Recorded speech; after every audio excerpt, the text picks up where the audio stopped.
Hi, I'm Cassandra. I canceled my family's credit cards while they were halfway through their luxury cruise to Bermuda, all because they forgot my birthday for the third year in a row. For that petty act of revenge, they called me vindictive, selfish, and mentally unstable. But the real heartbreak wasn't their anger. It was finally understanding that I had never been a priority, just a convenient ATM with feelings. The lies, the manipulation, the years of being their financial safety net, while they treated me like an afterthought. It all led me to that moment when I pressed cancel on every single card. And now they're the ones scrambling, begging the sister they dismissed as too sensitive to save them from the mess they created? Before we jump back in, tell us where you're tuning in from, and if this story touches you, make sure you're subscribed, because tomorrow I've saved something extra special for you. The notification sound from my banking app should have been routine. Just another automatic payment going through, another bill handled by the reliable daughter who never missed a due date. But this time, when I saw Luxury Ocean View Cruise Package, $8,742, charged to the credit card I'd stupidly added my family to for emergencies only, something inside me finally snapped. I was sitting in my cramped studio apartment in Millbrook Heights, eating leftover takeout Chinese food straight from the container because I couldn't afford to go out for my birthday dinner again. The same apartment I'd been stuck in for 3 years because every time I saved enough for a better place, some family crisis would magically appear that required my immediate financial intervention. My phone was buzzing with Instagram notifications, dozens of them. My stomach twisted as I opened the app and saw story after story from my family's surprise getaway. There was my mother, Delilah, raising a champagne flute against the backdrop of crystal blue ocean water, her face glowing with the kind of joy I hadn't seen her direct toward me in years. The caption read, "Sometimes you just have to treat yourself. Life's too short to wait for special occasions. #blessed family, living our best life." The next story showed my sister Brooke and her husband Trevor lounging by the pool, designer sunglasses reflecting the sun, cocktails in hand. Day 2 in paradise. Nothing beats family time away from all the drama back home, Brooke had written, adding crying, laughing emojis, like their escape from drama was the most hilarious thing in the world. Drama. I was the drama, apparently. My brother Cameron had posted a video of himself at the ship's casino, chips stacked high in front of him, whooping with laughter as he hit blackjack. Feeling lucky on this amazing family vacation, thanks to everyone who made this possible. The comments were flooding in from relatives and family friends, all sending heart emojis and congratulations on their well-deserved break. Well-deserved. That phrase kept echoing in my head as I scrolled through 47 posts and stories documenting every luxurious moment of their 4-day cruise. The spa treatments, the gourmet dining, the shows, the shopping excursions at each port. All funded by the credit cards that were linked to my bank account. The same account I'd been draining for 2 years to cover their temporary financial shortfalls. But here's what made my blood turn to ice. Not a single mention of my birthday. Not a wish Cassandra was here or missing our girl today. Nothing. Just endless photos of them living it up while I sat alone in my apartment, 28 years old today, with nothing but a wilted grocery store bouquet I'd bought myself and a growing pile of their unpaid bills on my kitchen counter. I opened my laptop and pulled up the family group chat, scrolling back through the past week. There it was, as clear as day. 7 days ago, I'd sent a message, Hey everyone, just a reminder that my birthday is next Tuesday. Would love to celebrate with family this year. Maybe dinner somewhere nice. My treat, as usual. The message had been read by all four of them. Cameron had even responded with a thumbs up emoji. But then, radio silence. Until yesterday morning when suddenly the chat exploded with excitement about their last-minute deal on a cruise that was leaving today. Can you believe our luck? Luck. They called it luck when my credit score and my bank account made their spontaneous vacation possible. I kept scrolling through their posts, watching my family live their best life 800 miles away on the ocean, and that's when I saw it. The final straw. A group selfie of all four of them at the captain's dinner, dressed to the nines, raising glasses in a toast. Mom's caption read, "Grateful for family who truly matter. Here's to the people who show up when it counts." The people who show up when it counts. I had shown up for Cameron's DUI lawyer fees. I had shown up for Brooke's wedding costs when her fiancé's family bailed on paying their share. I'd shown up for Mom's emergency roof repairs that turned out to be a full kitchen renovation. I had shown up for Trevor's failed business ventures, for Dad's medical bills before he passed, for every crisis and every celebration that required money they didn't have. But I wasn't someone who showed up when it counted. I was just the ATM who happened to share their DNA. My hands were shaking as I opened my banking app. The credit cards I'd added them to for emergencies showed a balance that made my chest tight. $23,847 in charges over the past 6 months. None of it for actual emergencies. All of it for their convenience, their comfort, their happiness. While I'd been living on ramen noodles and skipping meals to make sure I could cover their spending. While I'd been driving a car held together by prayer and duct tape because I couldn't afford repairs. While I'd been wearing the same 3 professional outfits to work in rotation because new clothes weren't in the budget. While I'd been declining every invitation, every opportunity, every chance at my own happiness because I was too busy funding theirs. The cursor hovered over the cancel card button. All I had to do was click it. But I hesitated because despite everything, they were still my family. The same family that had raised me to believe that love meant sacrifice. That being the responsible one meant being the one who always gave up what she wanted for what everyone else needed. But as I sat there in my empty apartment on my forgotten birthday, surrounded by the evidence of their indifference, I realized something that should have been obvious years ago. Sacrifice is only meaningful when it's appreciated. And appreciation requires acknowledgement that you exist in the first place. They were posting about gratitude and family and showing up while treating me like a ghost who occasionally deposited money into their lives. I thought about the birthday card I'd sent to each of them this year.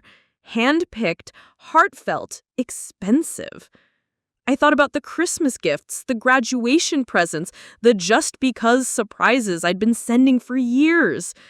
I thought about every single milestone of theirs that I'd celebrated, every achievement I helped make possible. And then I thought about my birthdays, 3 years of forgotten dates, of last-minute, oh, we'll celebrate later, promises that never materialized, of being made to feel guilty for even wanting acknowledgement that I'd survived another year. The decision became crystal clear. I clicked cancel card on the first account. Then the second, then the third.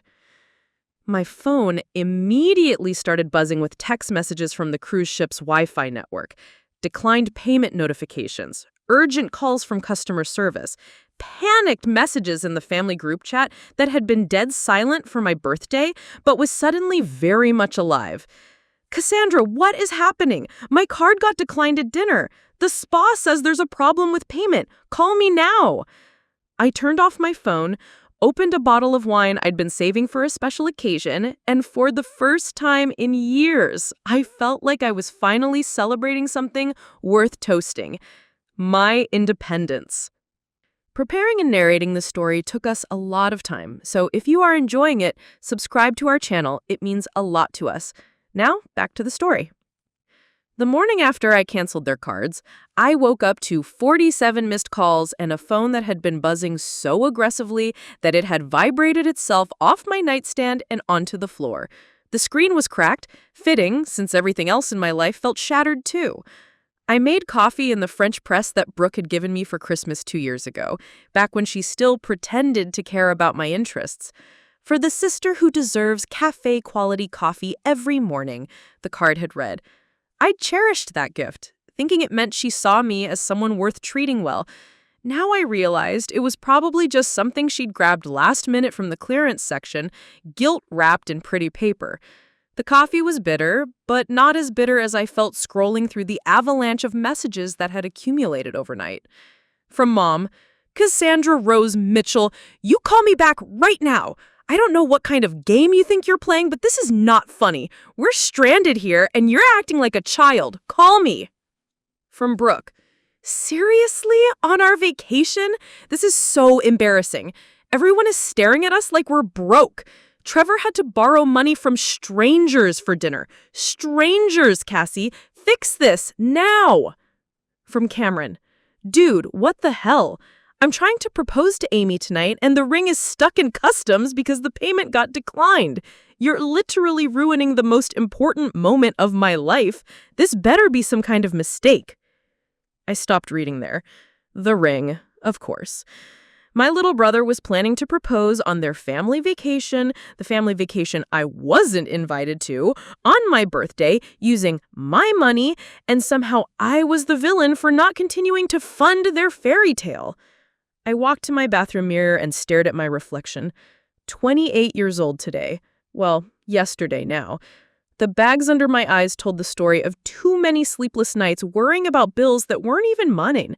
The cheap drugstore concealer couldn't hide the stress that had been eating away at me for months. When had I become this person? When had I become so afraid of disappointing them that I'd completely lost myself? I remembered exactly when. It was 3 years ago, right after Dad died. I was 25, fresh out of graduate school, starting my first real job as a financial analyst at Pemberton & Associates, here in Millbrook Heights. I was finally ready to build my own life, maybe travel a little, definitely move out of this cramped studio and into something with actual windows that opened. But then came the funeral expenses that insurance didn't cover. Mom, drowning in grief and debt, looking at me with those desperate eyes. "You're the only one with steady income now, honey, just until we get back on our feet." Brooke was between jobs again. Cameron was still in college. I was the responsible one, the one with the good credit and the stable paycheck. Just until we get back on our feet had somehow stretched into 3 years of me being their personal bank. My phone buzzed again, a FaceTime call from Mom. I almost declined it, but something made me answer. Maybe it was morbid curiosity. Maybe I wanted to see the panic in her eyes, the way she'd seen the exhaustion in mine for so long. Her face appeared on screen, and she looked terrible. Her usually perfect blonde highlights were frizzy from the ocean humidity. Her makeup smeared like she'd been crying. Behind her, I could see the cramped interior of what looked like the ship's guest services office. "Cassandra, thank God. Listen, sweetheart, there's been some kind of technical error with the cards. The customer service people here are being absolutely horrible about it. They're threatening to put us off the ship at the next port if we can't resolve the payment issues." I said nothing, just watched her perform. "I know you're probably at work, but could you call the credit card company? Maybe there's a fraud alert or something. You know how these things can be so sensitive." "Mom," I said quietly, "what day is it?" She blinked, thrown off by the question. "What do you mean? It's Thursday. Why?" "What was yesterday?" "Wednesday? Cassie, I don't understand why—" "What happened yesterday, Mom? Anything special?" Her face went blank for a moment, and I watched in real time as the realization dawned. Her mouth opened slightly, then closed, then opened again. "Oh, oh, honey, your birthday." The way she said it, like she just remembered she'd left a stove on, like it was a minor inconvenience rather than a foundational crack in our relationship, that's when I knew for certain that I'd made the right choice. "Yeah, Mom. My birthday. 28 years old yesterday. I spent it alone in my apartment eating leftover Chinese food while you all lived it up on a cruise I'm paying for." "Sweetheart, we can celebrate when we get back." "No, we can't." My voice was steady, calmer than I expected. "Because I'm done." "Done with what?" "Done being your credit card, done being the family member you only remember when you need money, done pretending that this is what healthy families do to each other." Behind her, I could see Cameron pacing in the background, gesturing wildly at someone off camera, probably trying to charm his way into a payment extension. Brooke appeared in the frame, her face red and blotchy. "Cassie, you're being ridiculous," Brooke snapped, pushing closer to the camera. "Families help each other. This is what Dad would have wanted." "Don't." The word came out sharper than I intended. "Don't you dare bring Dad into this. Dad never forgot my birthday. Not once." "We didn't forget." "You forgot for 3 years, Brooke. 3 years in a row. You know what I got for my birthday this year? Nothing. Not even a text. But somehow you all managed to remember my credit card number perfectly." Mom's eyes were filling with tears now, but they looked more frustrated than genuinely sorry. "Cassandra, people make mistakes. We've been under so much stress." "Stop." I held up my hand. "Just stop. I've heard every excuse. I've believed every promise. I've enabled every emergency and funded every dream that wasn't mine. But I'm done being taken for granted." "So you're just gonna leave us stranded?" Cameron had pushed into the frame now, his face flushed with anger. "Amy's gonna think I'm some kind of fraud. The ring is sitting in customs, Cassie. This was supposed to be perfect." "You want to know what's perfect, Cameron? Planning a proposal on someone else's dime without even inviting them to witness it. Using my birthday as your romantic backdrop while forgetting I exist? That's perfectly on brand for this family." "You're being petty," Brooke hissed. "No," I said, surprised how calm I felt. "I'm being rational. For the first time in 3 years, I'm thinking clearly." I could see other passengers walking by behind them, probably wondering why this family was having a meltdown in the guest services office. Good. Let them wonder. Let them see what happens when entitlement meets consequences. The cards are canceled. Permanently. Figure out how to get yourselves home because I'm not your emergency contact anymore. I'm not your backup plan. I'm not your safety net. "Cassandra," Mom started. "I'm your daughter," I said firmly. Or at least I was supposed to be. But daughters get birthday wishes. They get included in family vacations. They get treated like people instead of ATMs with feelings. I ended the call before any of them could respond.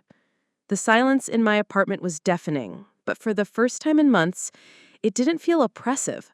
It felt clean, like I'd finally stopped carrying a weight I had been too afraid to put down. My phone immediately started ringing again. I turned it off, unplugged it, and shoved it in a drawer. Then I sat on my couch, in my tiny apartment, drinking my bitter coffee, and felt something I hadn't experienced in 3 years. Peace. The catalyst wasn't just canceling their credit cards. It was finally admitting to myself that I deserved better than being forgotten, taken for granted, and financially exploited by the people who were supposed to love me most. It was the moment I stopped being afraid of their anger and started being afraid of losing myself completely. 3 days after the cruise incident, I finally turned my phone back on.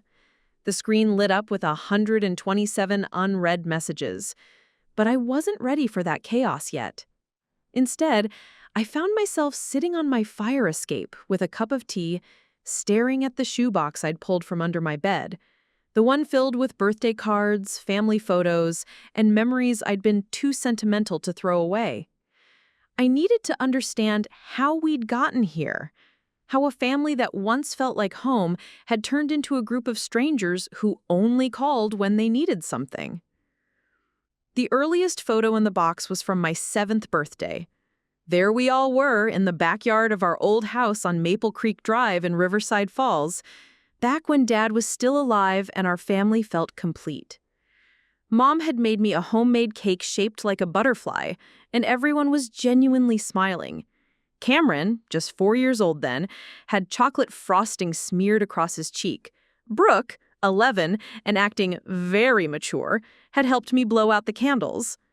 Dad stood behind us all, his hands on my shoulders, beaming with pride. "Look at my birthday girl," he'd said that day. 28 wishes for 28 years of making us proud." I'd corrected him then. "Daddy, I'm 7, not 28." And everyone had laughed. He'd scooped me up and spun me around. "Well then, we'll save those extra 21 wishes for when you really need them." If only he could see me now, finally using those wishes to wish myself free from the family that forgot I existed. The pattern hadn't started immediately after Dad died. For the first few months, we'd actually grown closer. Grief had a way of binding people together, making every moment feel precious. Mom would call me every evening just to hear my voice. Brooke would stop by my apartment with takeout and terrible reality TV shows to binge watch. Cameron would text me memes and inside jokes from college. But then the bills started piling up. Dad's life insurance had covered the funeral and most of the medical expenses, but there were gaps.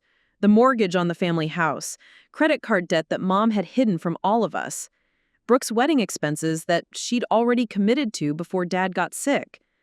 I had been so eager to help back then. Fresh out of graduate school with a degree in financial analysis, I felt like I finally had something valuable to offer my grieving family. When Mom called crying about the mortgage payment, I didn't hesitate to transfer the money. When Brooke's future in-laws backed out of paying for the rehearsal dinner, I stepped in without being asked. When Cameron needed help with his final semester tuition, I took out a personal loan. "Just until things stabilize" became the family motto. Everyone was just getting back on their feet. Everyone just needed a little more time. The second photo in the box was from my 26th birthday, 2 years ago. We were at Romano's Bistro downtown, my choice, my treat, as usual. But looking at it now, I could see the cracks that I'd been too hopeful to notice them. Mom was looking at her phone during dinner. Brooke had brought Trevor, even though I had specifically asked for just family time. Cameron showed up 20 minutes late because he'd been at some fraternity event. I remembered that night now with painful clarity. I'd been excited to share news about my promotion at Pemberton and Associates, a significant salary increase that I'd been working toward for months. But every time I tried to bring it up, someone changed the subject. "Mom, guess what happened at work?" "Oh, that reminds me, Cassie, could you look at these medical bills? I think they're overcharging me for physical therapy." "Actually, I wanted to tell you about my promotion." "Cassie, you're so lucky to have such a stable job. Brooke and I have been talking about maybe starting our own catering business, but we'd need some startup capital." By the end of that dinner, I'd agreed to co-sign on a business loan for Brooke and Trevor, help Mom dispute her medical bills, and give Cameron money for his spring break trip to Panama City Beach. My promotion celebration had turned into a financial planning session where I was the bank, not the birthday girl. The third photo was even more telling. My 27th birthday last year. We were at my apartment because it's more intimate this way, according to Mom. Translation, it was cheaper than going out, and they could leave whenever they wanted. The photo showed us gathered around a store-bought cake, the same generic vanilla cake from the grocery store bakery that they bought for every occasion now. But what struck me most about this photo was my own face. I looked exhausted. My smile was forced, my eyes hollow. I was wearing the same black dress I'd worn to every family gathering for months because I couldn't afford to buy clothes after covering everyone else's emergencies. That had been the night Brooke announced she was pregnant, and suddenly my birthday became about her morning sickness and Trevor's anxiety about becoming a father and Cameron's concerns about being an uncle. I spent my own birthday listening to their worries, offering solutions, promising to help with baby expenses. I'd gone to bed that night wondering when I'd become the designated family problem solver instead of someone whose problems mattered too. Digging deeper into the box, I found the receipts. Oh God, the receipts!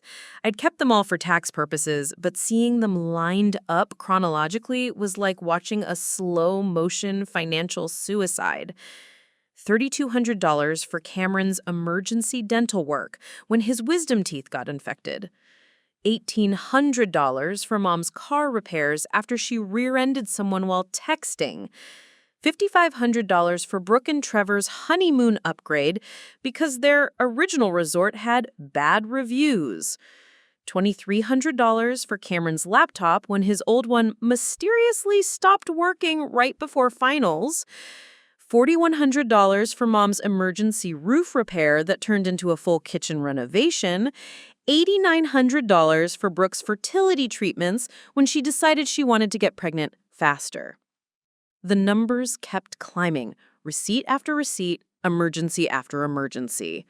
Each one had seemed reasonable in isolation. Family helps family, right? But laid out together, they told a different story. They showed a family that had learned they could solve any problem by calling Cassie. What made it worse was finding the photos from events I hadn't been invited to, social media screenshots I'd saved, probably torturing myself. Cameron's graduation party that I'd helped pay for, but somehow wasn't important enough to attend because it's really just for his college friends. Brooke's baby shower that I'd funded but couldn't make because we wanted to keep it small and intimate. Mom's birthday dinner at an expensive restaurant that I'd unknowingly paid for through the credit card charges, celebrated without me because we thought you were too busy with work. I was good enough to pay for their lives, but not good enough to live them alongside them. The breaking point had been building for months before the cruise incident. It started with small slights that I'd convinced myself were misunderstandings. Brooke forgetting to invite me to her gender reveal party even though I'd paid for the decorations. Cameron not mentioning his new girlfriend until they'd been dating for 6 months, even though I'd been covering his rent so he could afford to take her on dates. Mom booking a spa weekend with her sisters, paid for with my credit card, while telling me she was too busy to celebrate my work anniversary. Each incident by itself could be explained away, but together they painted a picture of a family that saw me as a resource, not a person. The worst part was the way they'd started talking about money around me. Not with gratitude or acknowledgement of the sacrifice I was making, but with an entitled expectation that made my stomach turn. Cassie will cover it had become their solution to every financial inconvenience. Not can Cassie help us, or would it be possible for Cassie to assist? Just a casual assumption that my money was their money. I found text messages I'd screenshotted from the family group chat, probably during moments when I was trying to convince myself I was overreacting. Cameron, the baby's crib is on sale, but only until tomorrow. Cassie, can you grab it? I'll send you the link. Mom, forgot to mention, I booked that cruise. Cassie, you should get an alert about the payment later today.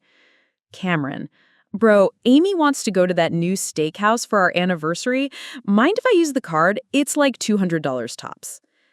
None of them asked. They all just assumed. When had I become so afraid of their disappointment that I'd stopped advocating for myself? When did I become so desperate for their approval that I had accepted financial abuse disguised as family love? I thought about Dad again. About what he would say if he could see how his death had been weaponized to guilt me into bankruptcy. He'd taught me to be generous, yes, but he'd also taught me to have boundaries. You can't pour from an empty cup, sweetheart, he used to say when I'd stretch myself too thin in high school, trying to help everyone with their problems. I'd been pouring from an empty cup for 3 years, And instead of helping me fill it back up, my family had just kept drilling holes in the bottom. The last item in the box was a card I'd written but never sent. A birthday invitation for this year that I drafted weeks ago. You're invited to celebrate Cassandra's 28th birthday. Dinner at Salvatore on Tuesday, October 15th. Can't wait to celebrate another year of life with the people I love most. I'd spent hours writing and rewriting that invitation, trying to strike the right tone. Excited but not desperate. Welcoming but not begging. I'd planned to send it 3 weeks in advance, giving everyone plenty of time to plan. But then Brooke had called about needing money for a new car seat, and Mom had texted about some urgent medical bills, and Cameron had mentioned wanting to take his girlfriend on a surprise weekend trip. By the time I dealt with all their needs, I'd convinced myself that sending the invitation would seem selfish. They were all so busy, so stressed. How could I burden them with my silly birthday dinner? So I tucked the card away and told myself that maybe they'd remember on their own this year. Maybe they'd finally show up for me the way I'd been showing up for them. Instead, they'd shown me exactly where I ranked in their priorities. Below a cruise, below their comfort, below their convenience. But somehow, sitting on my fire escape with 3 years of evidence spread around me, I felt lighter than I had in months. Because the truth, even when it hurt, was better than the lie I'd been living. I wasn't the problem. I never had been. I was just the solution they'd been exploiting. By the end of the week, the situation had spiraled far beyond angry phone calls and family drama. I learned this when my coworker, Jasmine, knocked on my cubicle wall at Pemberton & Associates, holding a printout with a concerned expression that immediately made my stomach drop. "Cassie, you might want to see this," she said, sliding the paper across my desk. It was a screenshot of a Facebook post from my cousin Rita, someone I barely spoke to but who apparently felt qualified to broadcast my family's business to her 800 followers. "Please keep the Mitchell family in your thoughts during this difficult time," the post began. "My cousin Cassandra has been struggling with some serious mental health issues and has done something that's put her entire family in danger. They're currently stranded on a cruise ship with no way to get home because she canceled their emergency credit cards during what appears to be a psychotic episode. If anyone knows resources for getting help to someone who's clearly having a breakdown, please message me privately. This is what untreated depression and financial stress can do to a person. Hashtag mental health matters, hashtag family first, hashtag prayers needed." I stared at the post, reading it 3 times before the full impact hit me. Rita had somehow spun my boundary setting into a mental health crisis, painting me as an unstable person who'd abandoned her family in their time of need. The comments were even worse. "Oh my gosh, how scary for them. Mental illness is so serious. I hope she gets the help she needs. Those poor people stuck on that ship. Can someone start a GoFundMe? I always knew something was off about her. She was way too quiet at family gatherings." My hand started shaking as I scrolled through dozens of comments from extended family members, family friends, and complete strangers who now thought I was having a psychotic break. Someone had already shared Rita's post to 3 different community groups in Riverside Falls, and it was gaining traction. "This is insane," Jasmine said, reading over my shoulder. "Your family is actually trying to make you look crazy for setting boundaries?" Before I could answer, my work phone rang. The caller ID showed my supervisor, Margaret Chen's extension. My heart sank. Margaret was the director of our financial services department and someone whose opinion could make or break my career trajectory at Pemberton. "Cassandra, could you come to my office, please?" Her voice was carefully neutral, which somehow made it worse than if she'd sounded angry. I walked the longest 20 feet of my life down the hallway to Margaret's corner office, past coworkers who now seemed to be looking at me differently. Had they seen Rita's post too? In a small professional community like Millbrook Heights, gossip traveled faster than wildfire. Margaret closed the door behind me and gestured to the chair across from her desk. She was a woman in her 50s who'd always been fair but direct, someone I had respected since starting at the company 3 years ago. "I received a concerning phone call this morning from someone claiming to be your mother, asking about your mental state and whether we'd noticed any erratic behavior at work." The blood drained from my face. "My mother called you?" She seemed very worried. She mentioned something about you having access to family credit cards and making impulsive financial decisions that had put them in a dangerous situation. She asked if we had an employee assistance program for mental health services. I felt like I was going to throw up. They weren't just painting me as unstable on social media, they were actively trying to sabotage my professional reputation. Margaret, I can explain. She held up a hand. Before you say anything, I want you to know that I told your mother that your personal life is none of my business unless it affects your work performance. And your work has been exemplary, as always. I breathed a small sigh of relief, but Margaret wasn't finished. However, I do need to ask, are you having any financial difficulties that might impact your ability to maintain client confidentiality or handle sensitive financial data? Because if there are family pressures affecting your judgment— No, I said firmly, absolutely not. If anything, I've been dealing with family members who have been financially irresponsible, not the other way around. Margaret studied my face for a long moment. Cassandra, you've been one of our most reliable analysts since you started here. Your client reviews are stellar, your reports are always accurate and timely, and you've never given me reason to question your professionalism. But I have to ask, is there anything you need to tell me about your current situation? For a moment, I considered laying it all out, explaining how my family had been systematically draining my finances while treating me like an ATM, how they'd forgotten my birthday 3 years running while expecting me to fund their luxuries, how they were now trying to destroy my reputation because I'd finally said no. But I realized that would only make me sound defensive and potentially unstable. So instead, I took a deep breath and chose my words carefully. My family has been going through some financial difficulties since my father passed away 3 years ago. I've been helping them when I could, but I recently had to set some boundaries around my own financial well-being. Some family members are upset about those boundaries and are, unfortunately, reacting poorly. Margaret nodded slowly. I see. And the credit card situation? I removed family members from my personal credit accounts because they were making purchases without my knowledge or consent. It was a necessary financial boundary, not a mental health crisis. That sounds entirely reasonable, Margaret said, and I could see her relaxing slightly. I'm sorry your mother felt the need to involve your workplace in a personal matter. That was inappropriate. The relief I felt was overwhelming, but it was short-lived. As I walked back to my desk, I could see several coworkers quickly looking away from their computer screens. The whispers had already started.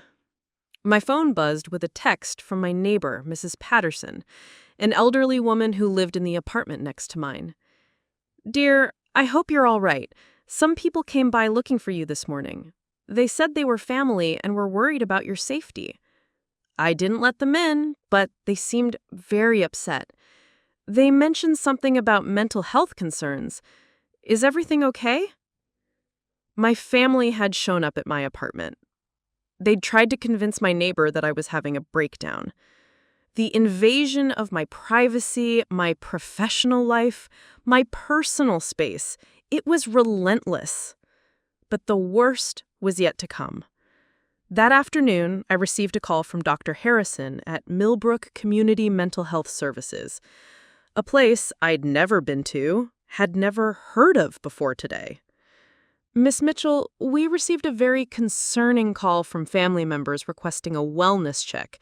They're worried that you might be a danger to yourself or others due to recent erratic behavior involving family finances. My heart started pounding. I'm sorry, what? Your family has reported that you've been making impulsive financial decisions that have put them in danger, and they're concerned about your mental state. They've requested that we conduct an emergency evaluation. Dr. Harrison, I'm at work right now. I'm fine. I made a decision to set financial boundaries with my family, and they're retaliating by trying to have me declared mentally unstable. There was a pause. Miss Mitchell, I understand this might feel overwhelming, but when we receive reports of potential financial abuse or erratic behavior— Financial abuse? I nearly laughed, but it came out more like a sob. Doctor, they've been financially abusing me for 3 years. I finally stopped letting them use my credit cards, and now they're trying to have me committed. I see. Well, these situations can be complex. Would you be willing to come in for a voluntary evaluation, just to put everyone's minds at ease? The trap was perfectly laid. If I refused, it would look like I was avoiding mental health treatment. If I agreed, it would legitimize their claims that I needed professional help. Either way, they were creating a paper trail that suggested I was unstable. Let me think about it, I said, trying to buy time. Of course, but Miss Mitchell, if your family continues to express concerns about your safety or the safety of others, we may need to consider an involuntary hold for evaluation. After I hung up, I sat at my desk feeling completely overwhelmed. They weren't just angry about the credit cards anymore. They were systematically trying to destroy my reputation, my career, my independence, everything I'd worked so hard to build. The cruelest part was how they'd weaponized mental health resources against me. They were using the very systems designed to help people in crisis to punish me for setting boundaries. It was manipulation on a level I hadn't thought they were capable of. That evening, I came home to find a notice taped to my apartment door from the building management. Noise complaint filed, multiple reports of disturbances and concerning behavior. Please contact office immediately. My upstairs neighbor Jake was coming down the stairs as I read the notice. "Hey, Cassie, what's all that about?" he asked, nodding toward the paper in my hands. "I honestly have no idea. Have I been loud lately?" Jake looked confused. "You? No way. You're like the quietest neighbor I've ever had. I barely know you live here. But some people were here earlier asking questions about you. Seemed really worried. Said you'd been acting strange." The systematic nature of their campaign was becoming clear. They were trying to create evidence of instability everywhere I turned. My workplace, my living situation, my medical records. If enough people reported concerns about my behavior, they could potentially build a case for having me declared incompetent.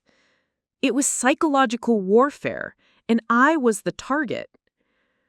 As I sat in my apartment that night, surrounded by the evidence of their 3-year financial abuse, I realized they weren't just angry about losing access to my credit cards.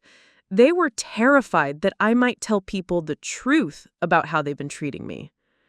So, they were going to destroy my credibility before I had the chance. But what they didn't understand was that their desperate overreach was actually proving my point better than anything I could have said. Healthy families don't try to have their loved ones committed for setting financial boundaries. Healthy families don't try to destroy someone's career for saying no.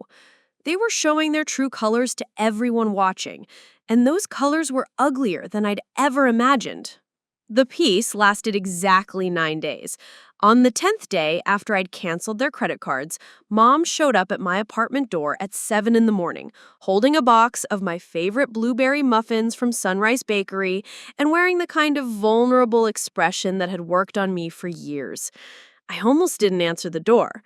I'd been sleeping better than I had in months. My stress headaches had finally subsided, and my bank account wasn't hemorrhaging money for the first time in 3 years.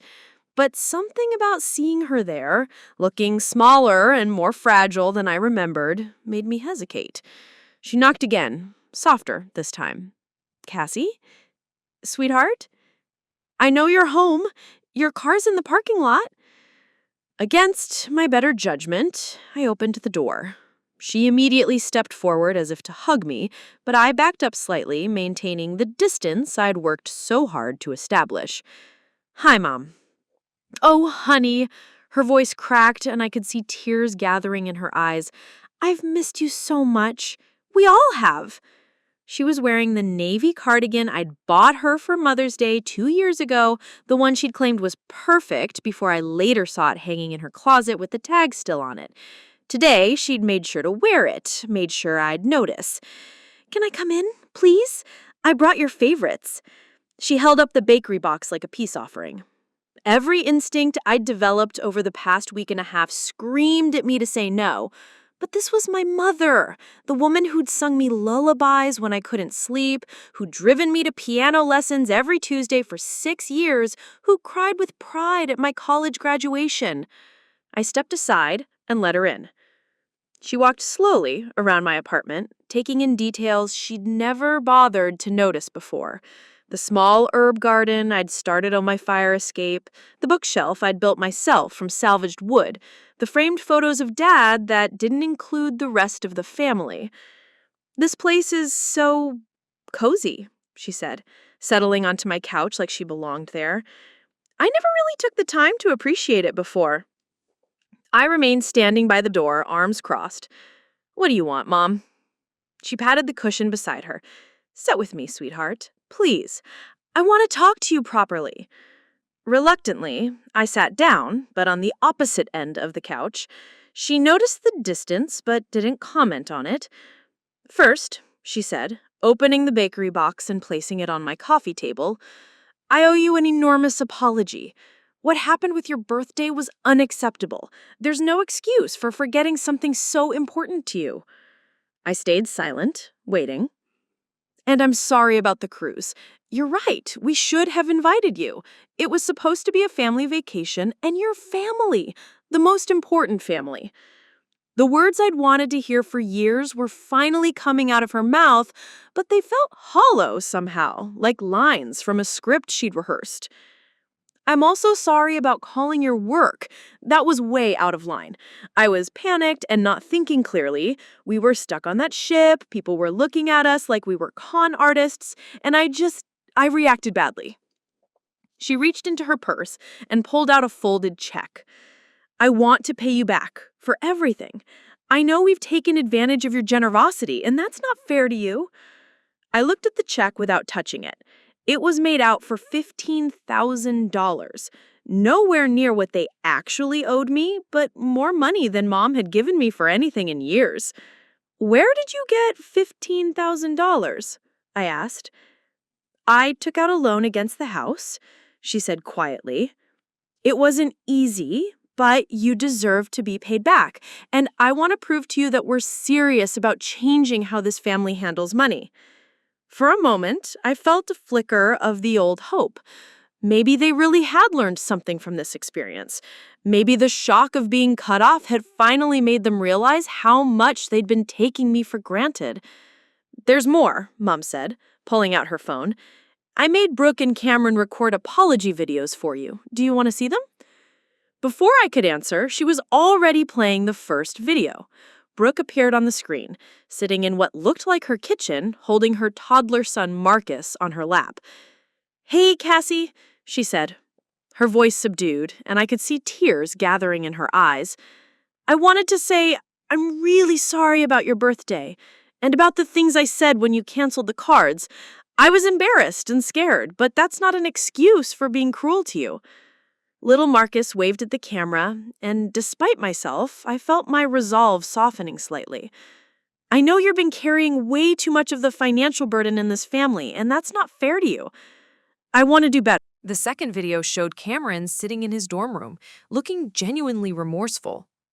"Hey sis, I've been thinking a lot about everything that happened, and I realize I've been a pretty terrible brother. You've been bailing me out for years, and I never even thanked you properly. I just always assumed you'd be there with your credit card ready, you know? That was wrong of me." He ran his hands through his hair, a nervous gesture I remembered from when he was little. "I got so caught up in trying to impress Amy with this perfect proposal that I forgot the most important thing. You're my sister, and you should have been celebrating with us, not funding us from the sidelines." I had to admit, both apologies seemed genuine, more genuine than anything I'd heard from them in years. Mom was watching my face carefully. "They really do feel terrible, Cassie. We all do. This whole situation has made us realize how selfish we've become." She reached over and gently placed her hand on mine. "I know trust takes time to rebuild, but I was hoping, would you consider giving us another chance? Not with the credit cards," she added quickly. "I understand why you canceled those, but Maybe we could start having regular family dinners again. I could cook like I used to when you were little. We could actually talk to each other instead of just handling crises. The offer was tempting. I'd missed having a family, missed feeling like I belonged somewhere. And Mom seemed so sincere, so different from the entitled woman who'd been treating me like a human ATM for 3 years. I don't know, Mom. A lot of damage has been done. I understand, but families work through things, right? That's what your dad always said. Mitchells don't give up on each other. There it was, Dad's memory deployed like a weapon disguised as wisdom, but the way she said it felt different this time, less manipulative and more hopeful. What about Rita's Facebook post and the mental health services call and trying to turn my neighbors against me? Mom's face flushed with shame. Rita had no business posting about family matters. I already called her and made her take it down. As for the other stuff, she sighed deeply. I was desperate, Cassie. I thought you were having some kind of breakdown, and I was scared for you. I know I went too far. She pulled out a handwritten letter from her purse. I wrote this for you. It's everything I should have said years ago. I took the letter but didn't open it immediately.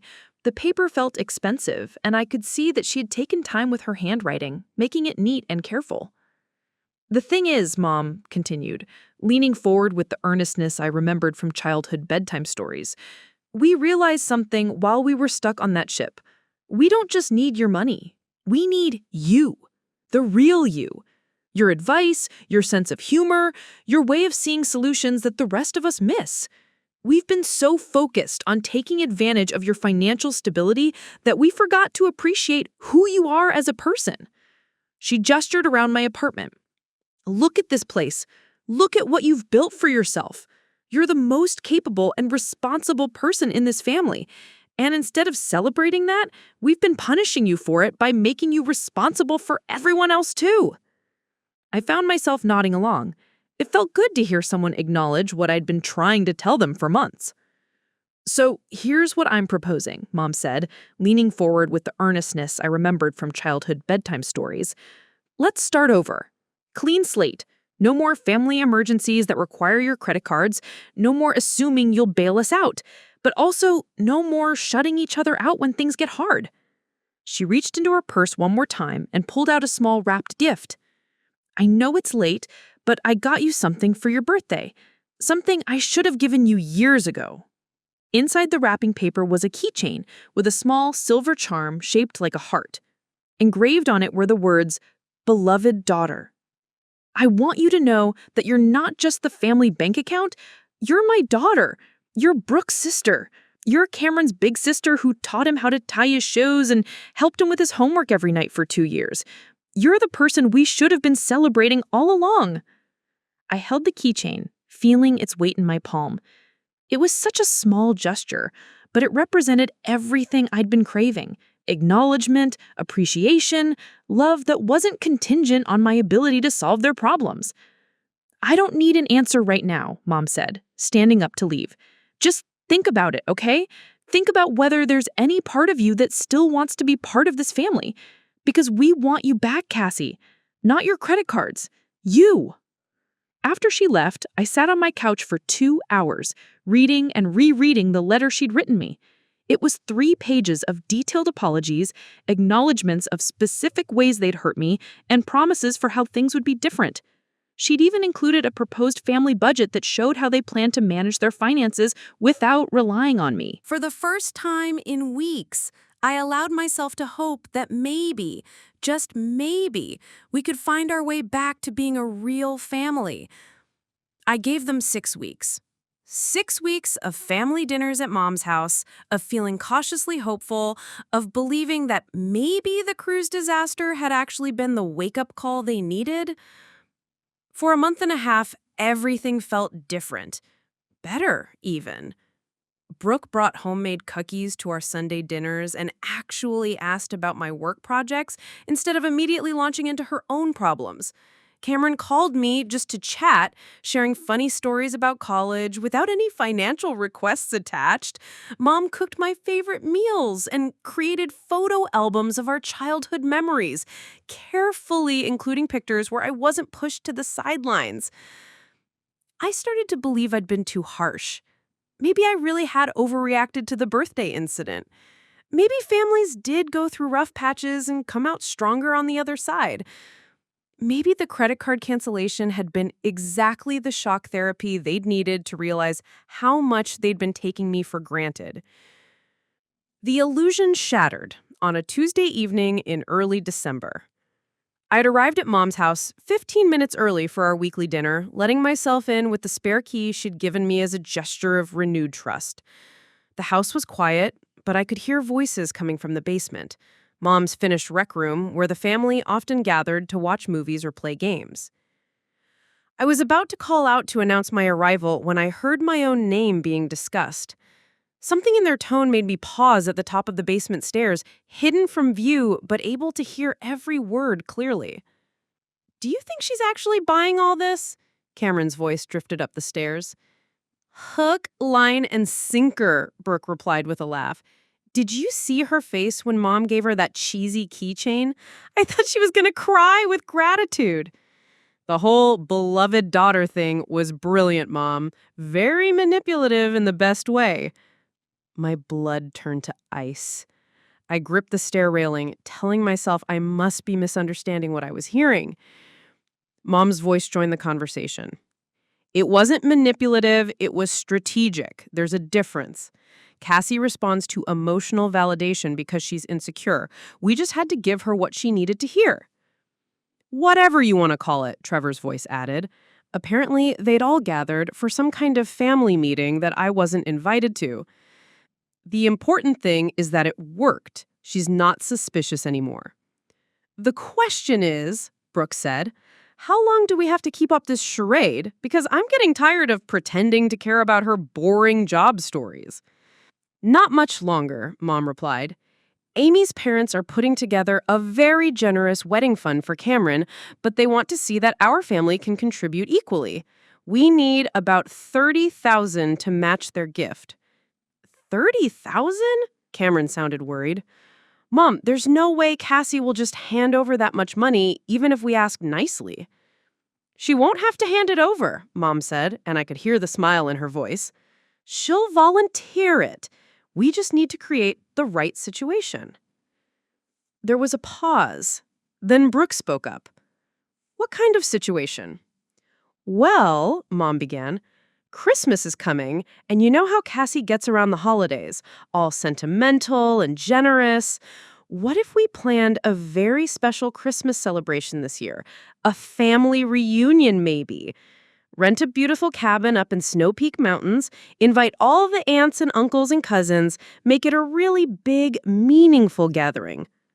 "That sounds expensive," Trevor pointed out. "Exactly. Too expensive for any of us to afford individually. But if we presented it as a memorial tribute to Dad, his favorite holiday, bringing the whole family together to honor his memory, Cassie would insist on paying for it. She'd probably even suggest it herself." My knees went weak. They were planning to exploit Dad's memory to manipulate me into funding another vacation I wouldn't be able to enjoy because I'd be too stressed about the cost. "And the wedding fund?" Cameron asked.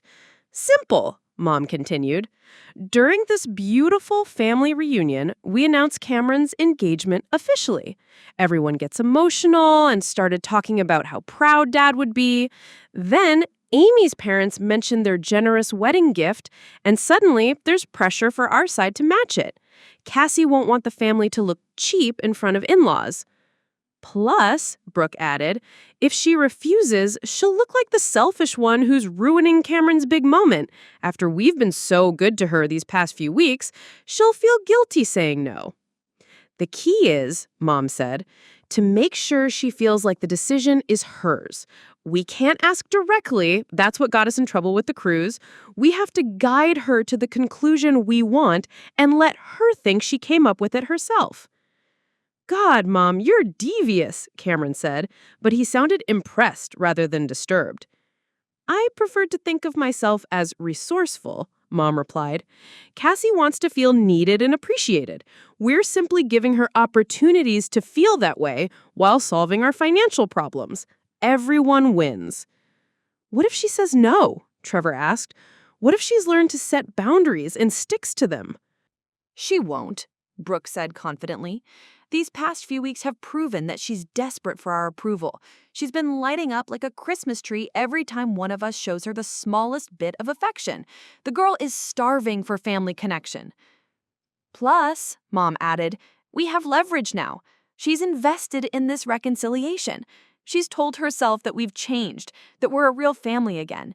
She won't risk losing that by being selfish with money. And if she does dig in her heels? Cameron pressed. There was a pause. Then Mom spoke in a colder tone than I'd heard from her in weeks. Then we go back to the mental health angle. We have documentation now of her erratic behavior with the credit cards, a few more reports to the right people about concerning financial decisions, and we can petition for guardianship, claim she's not competent to manage her own affairs. The casual way she said it, like she was discussing what to make for dinner, rather than plotting to have me declared mentally incompetent, made my stomach lurch. You think it would work? Brooke asked. She did cancel our credit cards while we were on a family vacation, Mom pointed out. That could easily be framed as impulsive, vindictive behavior that endangered our safety. Add in some testimony about her social isolation, her obsession with money, her history of controlling family finances. She trailed off meaningfully. That's actually brilliant, Cameron said. If we control her finances, we wouldn't have to keep manipulating her. We could just take what we need. Let's hope it doesn't come to that, Mom said. The emotional manipulation is much cleaner, less paperwork. They all laughed. Actually laughed at the idea of having me declared incompetent so they could access my money more easily.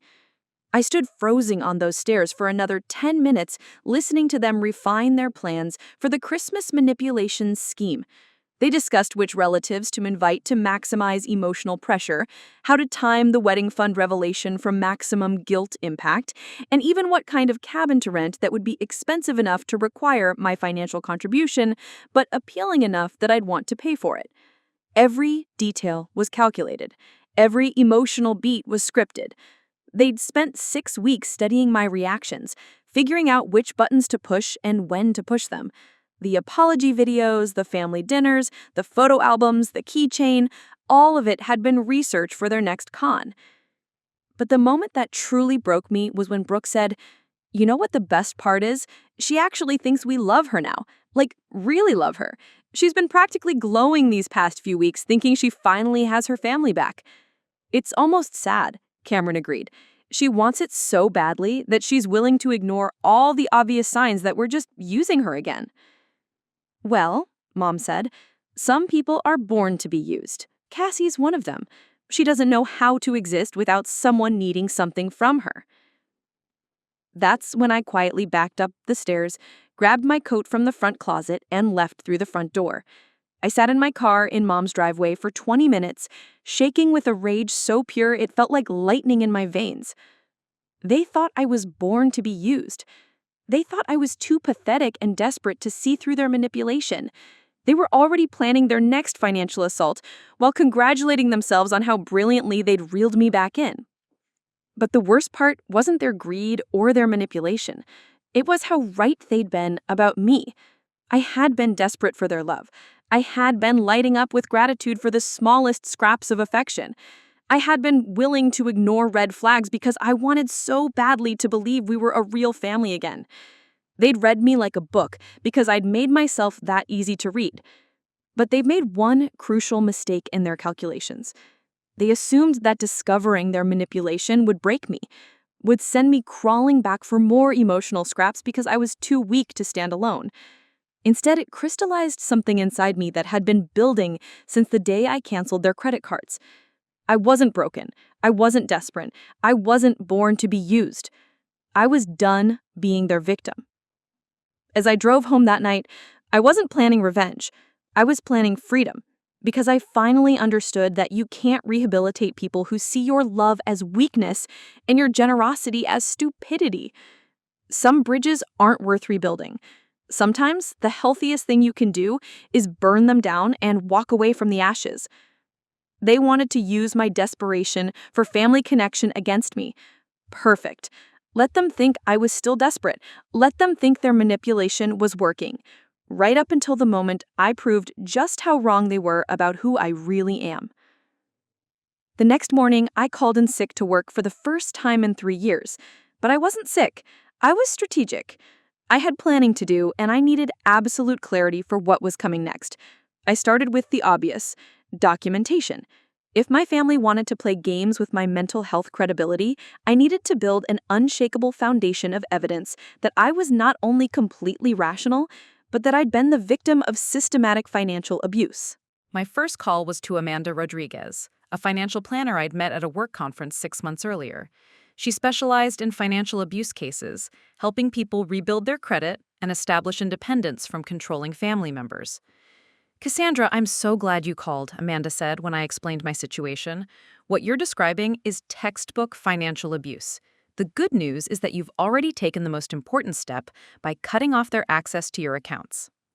I met Amanda at her office in downtown Millbrook Heights that afternoon, bringing 3 boxes of financial records I'd organized over the past few weeks: bank statements, credit card bills, loan documents, receipts, everything that told the story of my family's systematic exploitation.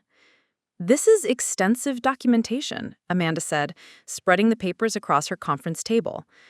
"May I ask why you kept such detailed records?" "Tax purposes, initially, but after the cruise incident, I realized they might be useful for other reasons." Amanda spent 2 hours reviewing everything, making notes and asking clarifying questions. Finally, she sat back and looked at me with a mixture of professional admiration and personal sympathy. "Cassandra, in my 15 years of doing this work, I have rarely seen such clear-cut evidence of financial abuse. According to these records, your family has extracted over $47,000 from you over the past 3 years, with no repayment plan, no acknowledgement of debt, and an escalating pattern of manipulation to secure additional funds." The number hit me like a physical blow. $47,000. I'd been thinking it was around $30,000, but seeing it calculated by a professional made the theft feel even more real. "What's particularly concerning," Amanda continued, "is the psychological manipulation component. The way they used your father's death, your desire for family connection, and even mental health services as tools to maintain control, this goes well beyond simple financial irresponsibility." She handed me a folder thick with documents. "I'm going to help you build a complete financial independence plan, new bank accounts they can't access, credit monitoring services, budget restructuring to help you recover from their abuse, and documentation that will protect you if they try to challenge your mental competency." My second strategic move was more personal.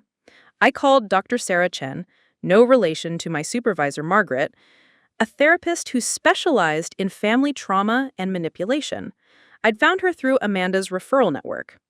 "I want to be very clear about why I'm here," I told Dr. Chen during our first session that evening. "This isn't because my family convinced me I need help.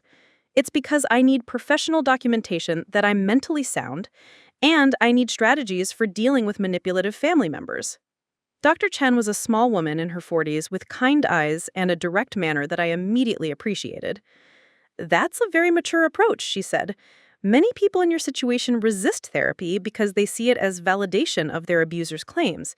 But getting professional support when you're dealing with systematic manipulation is actually a sign of excellent mental health." Over the course of 3 sessions that week, Dr. Chen helped me understand the psychological patterns my family had been using against me. She had terms for things I had experienced but never been able to articulate. "What you're describing is called financial gaslighting," she explained during our second session. "They've trained you to doubt your own judgment about money by consistently reframing their exploitation as your responsibility." She also introduced me to the concept of trauma bonding, the way my family had used intermittent kindness and validation to keep me attached to them despite their abusive behavior. The reconciliation period you experienced over the past 6 weeks is textbook. It's designed to make you question whether the abuse was real, to make you grateful for basic human decency, and to reset your tolerance for future mistreatment. But more importantly, she helped me understand that my reaction to overhearing their conversation wasn't anger or hurt. It was relief. You're relieved because the cognitive dissonance is gone.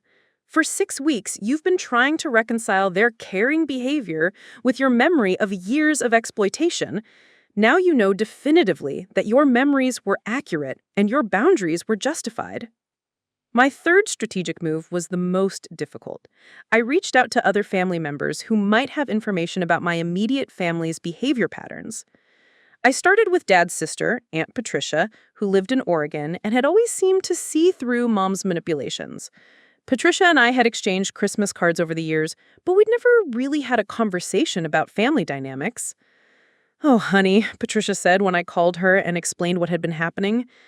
"I've been waiting for this call for 3 years. "What do you mean?" "I mean, I've been watching your mother systematically isolate and exploit you since your father's funeral, and I've been wondering when you'd finally see it clearly." Patricia had observations I'd never considered. "Did you know your mother called me after your father died, asking if you thought you'd gotten too much of the inheritance? She seemed to think you should have shared your portion with your siblings." I hadn't known that. Dad had left each of his children an equal inheritance, but mine had been placed in a trust that matured when I turned 25, right around the time my family's financial emergencies had been starting to become frequent. "There's something else you should know," Patricia continued. "I got a call from your mother 3 weeks ago. She wanted me to contribute to Cameron's wedding fund, and when I asked why, she told me that you'd become financially unstable and couldn't be counted on to help with family expenses anymore. My family had been testing the waters with extended relatives, trying to establish alternative sources of funding while painting me as unreliable. My fourth strategic move was technological. I hired a cybersecurity consultant recommended by Amanda's firm to help me protect my digital privacy and document any attempts by my family to access my accounts or information. Your family has demonstrated a pattern of invasive behavior, the consultant, Marcus Webb, explained. They've tried to interfere with your workplace, your living situation, and your medical privacy. We need to assume they'll escalate to digital stalking if they feel threatened. Marcus helped me set up new email accounts, secure my social media profiles, and create documentation systems for any harassment or intrusion attempts. He also taught me how to safely record conversations if my family tried to manipulate or threaten me in the future. The key, Marcus said, is to be prepared for whatever they might try next, while maintaining evidence of your own rational, measured responses. My final strategic preparation was the most important. I created a comprehensive support network of people who knew the truth about my situation and could vouch for my mental stability if needed. This included Amanda, the financial planner, Dr. Chen, the therapist, Patricia, my aunt, 3 coworkers who'd witnessed my family's inappropriate workplace contact, my landlord who could testify to my responsible tenancy, and even Jake, my upstairs neighbor, who could confirm that I'd never exhibited concerning behavior. I also prepared detailed written statements explaining my decision to cut contact with my family, my reasons for canceling their credit cards, and my evidence of their retaliatory manipulation attempts. I gave copies to Amanda and Dr. Chen with instructions to provide them to authorities if my family ever succeeded in having me declared incompetent. But the most crucial preparation was internal. Over the course of that week, working with Dr. Chen, I practiced setting and maintaining boundaries. I rehearsed responses to guilt trips, manipulative tactics, and emotional blackmail. I prepared myself for the reality that I might have to choose between my financial security and my family relationships permanently. The hardest part, Dr. Chen told me during our final session, will be accepting that you can't save them from themselves. You can't love them into being healthy. You can only protect yourself and hope that someday they'll choose to address their own behavior. By Friday afternoon, exactly 1 week after overhearing their basement conversation, I was ready. I had professional documentation of my mental stability, legal protections for my finances, a support network that understood the situation, and, most importantly, a clear plan for what came next. That evening, Mom called to invite me to Sunday dinner, her voice warm and loving as it had been for 6 weeks. "I'm making your favorite," she said, "pot roast with those little potatoes you like." "That sounds wonderful, Mom," I said, matching her warm tone perfectly. "I'll be there at 5. But this time, I'd be the one controlling the narrative. This time, they were walking into my trap, not the other way around. I spent Saturday preparing my final surprise, one that would expose their manipulation attempt in a way that left no room for gaslighting, denial, or retaliation. They thought they knew me. They thought they'd successfully manipulated me back into my old role as family ATM. They were about to discover just how much they'd underestimated the woman they'd spent 3 years treating as their personal piggy bank. Sunday dinner at Mom's house proceeded exactly as they'd planned it. At least, that's what they thought. I arrived at 5 o'clock sharp, carrying a bottle of expensive wine and wearing the kind of grateful smile they'd been conditioning me to display over the past 6 weeks. "Something smells amazing," I said, hugging Mom in the foyer. She beamed with the satisfaction of someone's manipulation was proceeding flawlessly. Everyone was already there, gathered in the living room with drinks and the kind of forced casual atmosphere that always preceded their bigger financial requests. Brooke was on the couch with little Marcus, who ran to me with the genuine affection that made these situations so much harder. Cameron sat in Dad's old recliner, looking relaxed and confident. Trevor was by the window, scrolling through his phone, but glancing up periodically to gauge the room's mood. "Cassie!" Cameron stood up and gave me a hug that felt warmer than usual.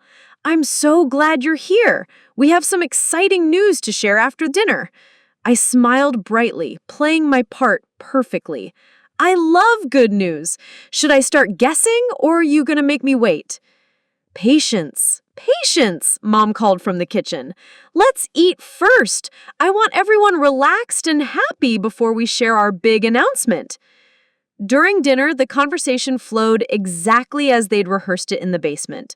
Mom brought up memories of Dad's love for Christmas, mentioning how much he valued bringing the whole family together during the holidays. Brooke casually mentioned how scattered the extended family had become since Dad's death. Cameron wondered aloud whether it might be nice to plan some kind of reunion to honor Dad's memory. I participated enthusiastically, asking questions and offering supportive comments, watching them exchange subtle glances of satisfaction. They thought I was walking directly into their trap, completely unaware that I was leading them into mine. After dinner, we moved to the living room for dessert and the big announcement. Cameron cleared his throat, reaching for Amy's hand with theatrical nervousness. "So, everyone, Amy and I have some news." He pulled out a ring box and got down on one knee, right there in Mom's living room. "Amy Henderson, will you marry me?" Amy gasped and covered her mouth, playing her role in their scripted scene perfectly. "Yes! Oh my God, yes!" The room erupted in congratulations and tears. I hugged them both, exclaiming how happy I was and how beautiful the ring was. For a moment, watching Cameron's genuine joy and Amy's excitement, I felt a pang of sadness for what we could have been as a family. Then Mom moved into the next phase of their plan. "This is so wonderful," she said, dabbing at her eyes. "Your father would be so proud, Cameron. He always said he wanted to see all his children happily married." "Actually," Amy spoke up, right on cue, "my parents have offered to contribute $25,000 toward the wedding expenses. They're so excited to welcome Cameron into our family." There was a moment of silence as everyone processed this information. Then Brooke jumped in. Wow, that's incredibly generous. Of course, we'll want to match that contribution. It's important that both families show equal investment in your marriage. Cameron nodded earnestly. I mean, we don't want to put any pressure on anyone, but it would be nice to have the families balanced in terms of support. All eyes turned to me, just as they'd planned. The room fell quiet except for little Marcus playing with his toy cars on the floor, oblivious to the financial manipulation happening around him. This was my moment. I stood up slowly, clasping my hands together in front of me with the kind of nervous excitement they expected to see. Actually, I said, my voice trembling with what they thought was emotion, I've been thinking about Dad a lot lately, especially since we started having these wonderful family dinners again. Mom leaned forward, her eyes lighting up with anticipation. And I've been thinking about what he'd want for all of us, how he'd want to see us supporting each other and celebrating life's big moments together. Cameron and Amy exchanged hopeful glances. So I've made a decision. I paused dramatically, letting the tension build.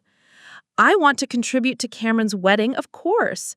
But more than that, I want to do something that honors Dad's memory and brings our whole family together. What did you have in mind, sweetheart? Mom asked, her voice syrupy with fake sweetness. I pulled out my phone and opened the voice recording app, holding it casually in my palm where no one could see the screen. I think we should have a big family Christmas celebration this year. Rent a beautiful cabin somewhere scenic, invite all the aunts and uncles and cousins, make it a real memorial tribute to Dad.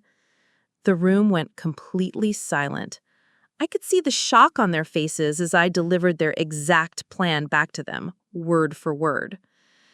Maybe somewhere like the Snow Peak Mountains, I continued, using their precise location. Dad always loved the snow at Christmas. We can make it a weekend-long celebration with lots of activities and opportunities for everyone to share their favorite memories of him. Mom's face had gone pale.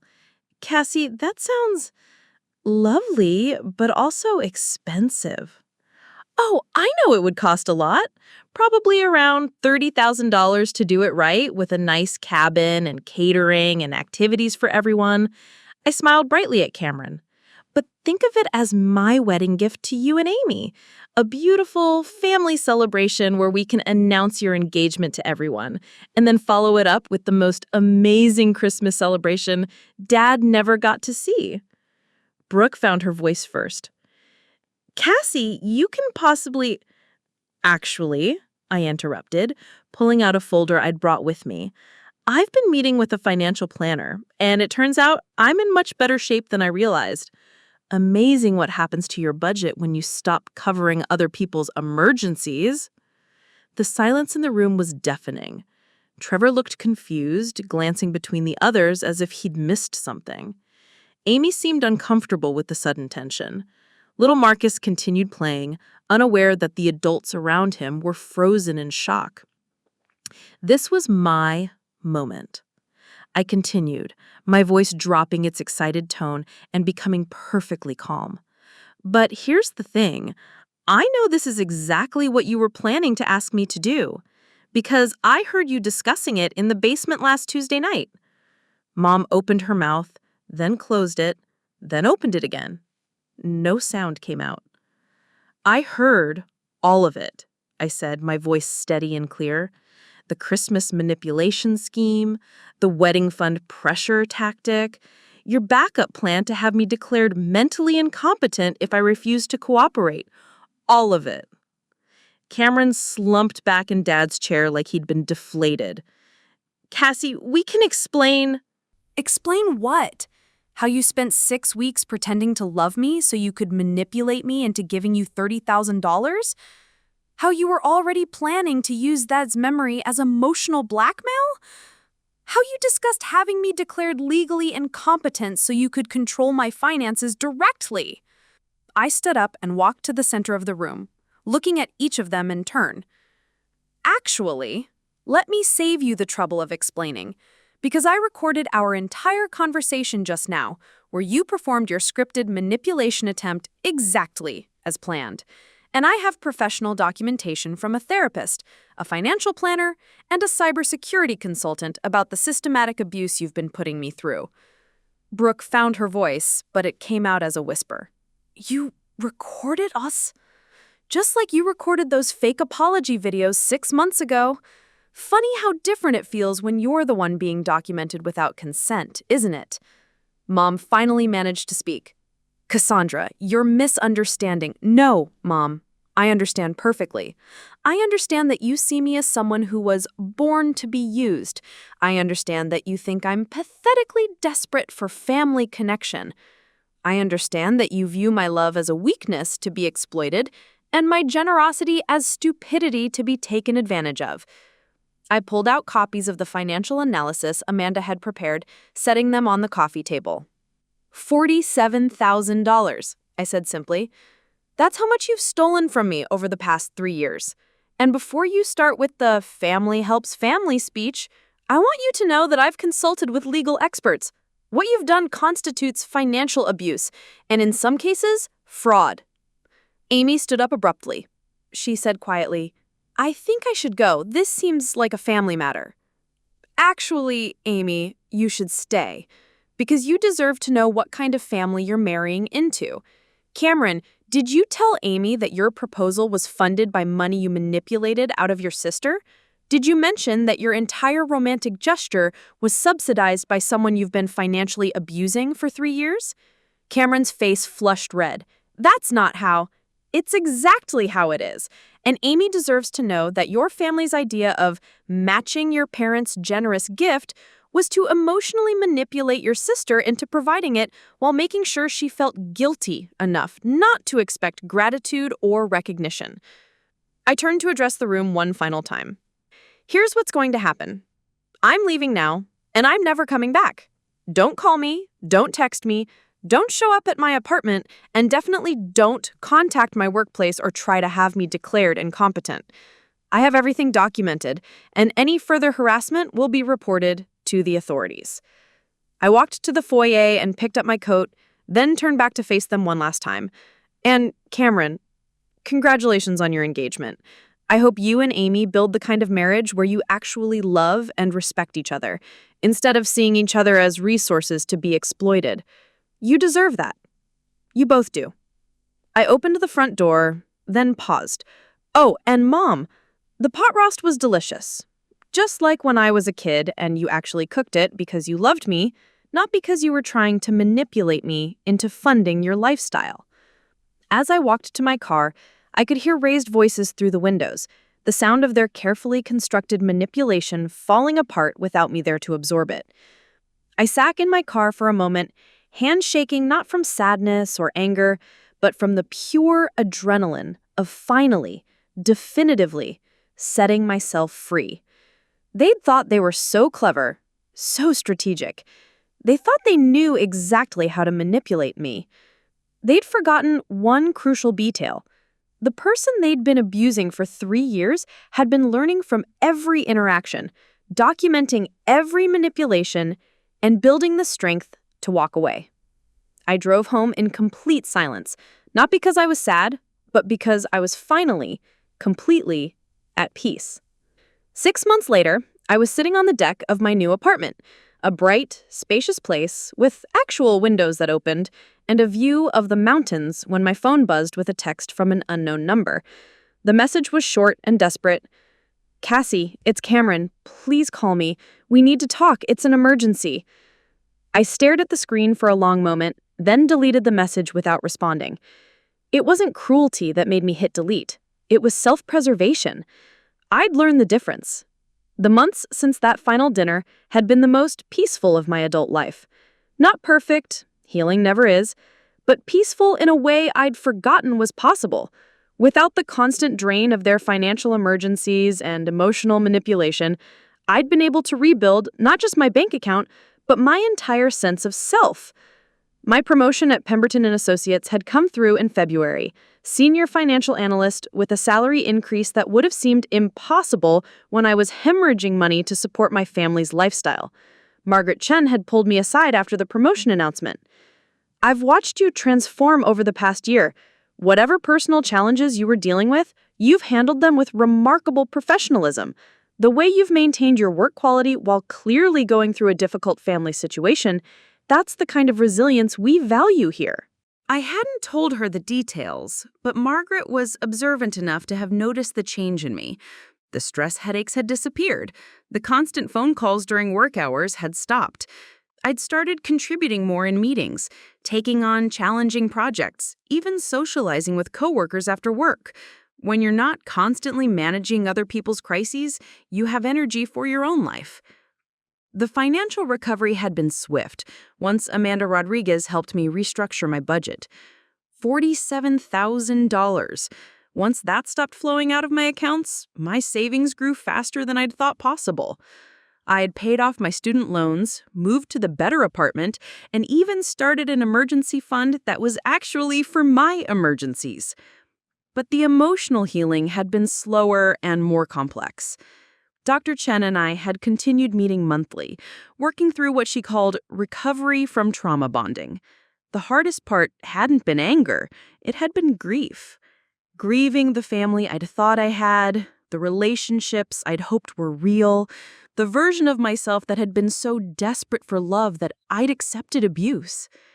It's normal to miss even unhealthy relationships, Dr. Chen had explained during one of our sessions. Your brain was trained to associate their manipulation with love. Part of recovery is learning to recognize authentic connection. I'd been skeptical at first, but she'd been right. I'd started noticing the difference between people who appreciated me and people who just needed something from me. The coworkers who invited me to lunch because they enjoyed my company, not because they wanted professional favors. My upstairs neighbor Jake, who'd started leaving little notes when he watered my plants during business trips, not because he owed me anything, but because he was genuinely thoughtful. And then there was Daniel. I'd met him at a financial literacy workshop I'd started volunteering with, something I could do with my expertise now that I wasn't constantly managing my family's financial disasters. He was a graphic designer who'd come to learn about budgeting for freelance income, and he'd stayed after my presentation to ask intelligent questions about emergency funds and retirement planning. Our first conversation had lasted 3 hours. Our second had turned into dinner. Our third had become a weekend hiking trip in the same Snow Peak Mountains where my family had planned to manipulate me into funding their Christmas scheme. What struck me about Daniel wasn't just that he was kind or funny or genuinely interested in my thoughts and opinions. It was that he never asked me for anything. Not money, not favors, not solutions to problems he should handle himself. He offered to split restaurant bills, brought groceries when he came over to cook dinner, and when I mentioned needing help moving furniture to my new apartment, he showed up with his truck and 2 friends, refusing payment for gas. This is what healthy relationships look like, I'd told Dr. Chen after 6 months of dating Daniel. People who want to spend time with you, not people who want to use you. How does that feel? She'd asked. Weird, I'd admitted, but good weird, like I can finally relax. The peace had been interrupted only occasionally by my family's attempts to reestablish contact. There had been the flurry of texts after Cameron's message, increasingly frantic attempts from Mom, Brooke, and even Trevor. When I didn't respond to any of them, they'd escalated to calling my workplace again. This time, Margaret had transferred the call directly to me with a crisp warning. Cassandra, it's your mother. She sounds upset, but I want you to know that we have security procedures in place if family members become disruptive. I took the call in a private conference room, putting it on speaker so I could record it, a habit I'd developed after learning how easily they distorted reality. Cassie, thank God, Mom had said, her voice thick with tears.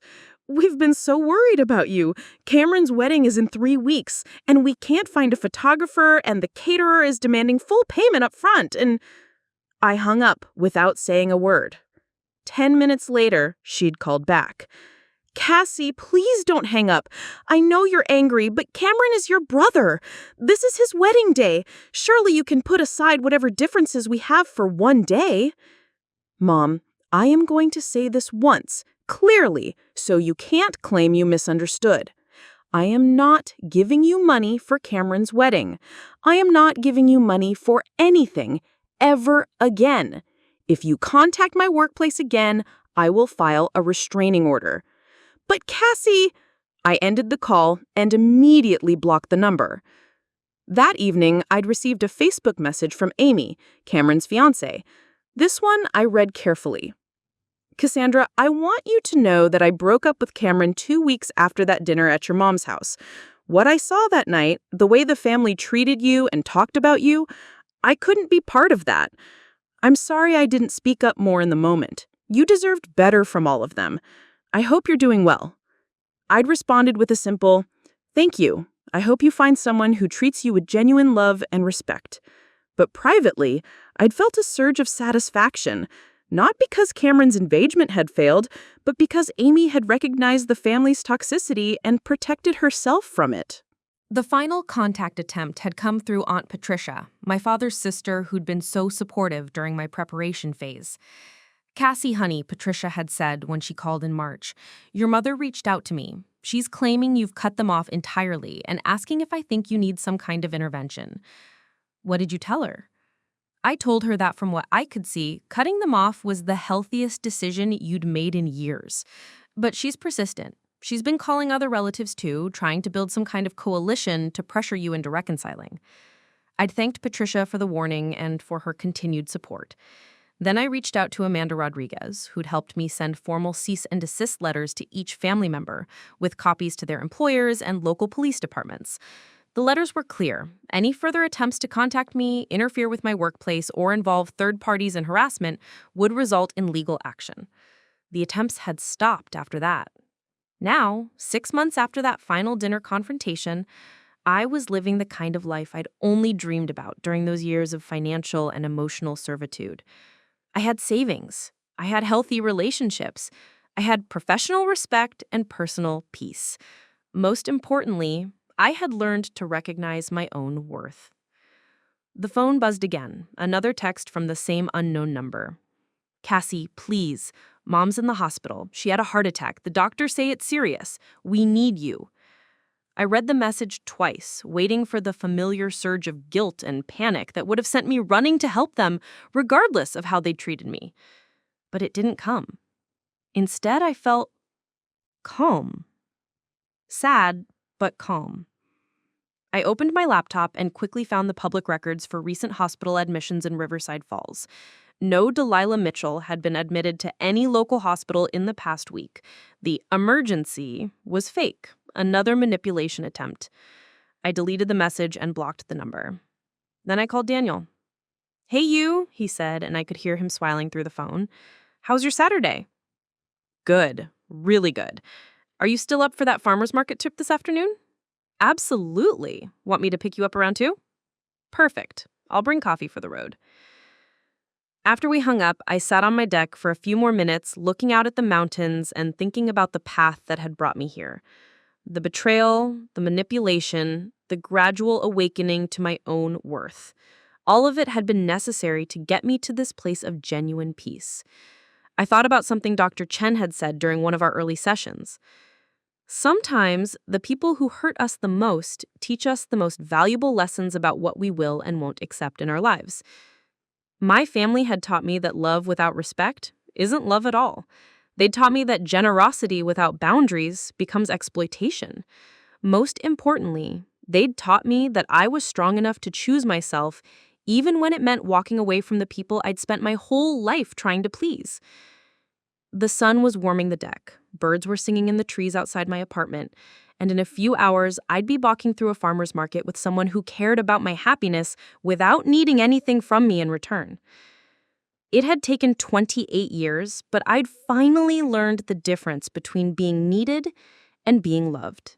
And I'd finally learned that I deserved both. What about you? Have you ever had to choose between family loyalty and self-preservation? Have you ever discovered that the people you thought loved you were actually just using you? Share your story in the comments below. I read every single one, and I want you to know that your worth isn't determined by how much you give away or how much others need from you. Sometimes the most loving thing you can do for yourself is close the door on people who only know how to walk through it when they want something. And sometimes the family you choose is healthier than the family you were born into. If my story resonates with you, don't forget to subscribe for more content about setting boundaries, recognizing manipulation, and building the life you actually deserve. Because you do deserve it, all of it, and you don't have to set yourself on fire to keep anyone else warm. Your financial independence, your emotional well-being, and your peace of mind are not selfish priorities. They're the foundation of a healthy life. And anyone who tries to convince you otherwise is probably someone you need to examine more closely. Trust yourself. You're stronger than you think, and you deserve so much more than you've been accepting. Up next, you've got 2 more standout stories right on your screen. If this one hit the mark, you won't want to pass these up. Just click and check them out.